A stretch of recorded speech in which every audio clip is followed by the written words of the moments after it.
జనవరి 12వ తారీఖు సాయంత్రం 5:30కి నన్ను వాళ్ళ ఊళ్ళో చిత్తకబాదారు. ఏవి నాదాల సుబ్బయ్య మందడం వాళ్ళ అబ్బాయి. ఎవరు చెప్పాను? పార్కింగ్ కోసం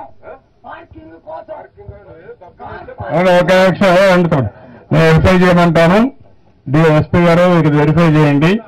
నీకు కూడా అన్యాయం జరగకుండా చూస్తాను. నువ్వు కూడా అడ్డంగా చేస్తే మాత్రం క్రమశిక్ష ఉండాలంటే ఉండాల్సిన అందరూ క్రమశిక్ష ఫాలో కావాలి. నీకు అక్కడ ఏం జరిగిందో వెరిఫై చేయమంటా. ఎస్పీ చెప్పాను, వెరిఫై చేస్తాను.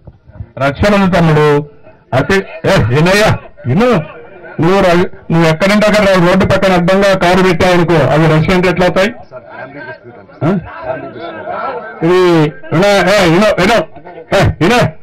ఇది నువ్వు తెలివైనది, నేను ఇంకా తెలివైనని కలెక్టర్ ఎస్పీకి చెప్పాను. అన్ని వాస్తవాలు తీసుకుంటాడు, మళ్ళీ నాకు రిపోర్ట్ చేస్తాడు. గట్టిగా అరిసినంత మాత్రాన అవాస్తవాలు వాస్తవాలు అయిపో. కొంచెం ఓపిక పట్టు. ఎస్పీకి చెప్పిన తర్వాత గమనం ఉండాలి.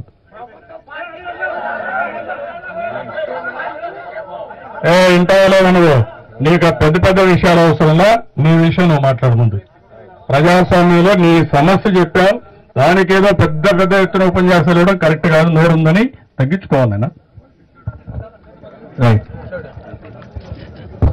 ఏంటండి వీడియో నచ్చిందా? అయితే ఓ లైక్ వేసుకోండి, లేదంటే ఓ కామెంట్ చేయండి. ఎప్పటికప్పుడు మా వీడియోస్ చూడాలంటే సబ్స్క్రైబ్ చేసుకోండి.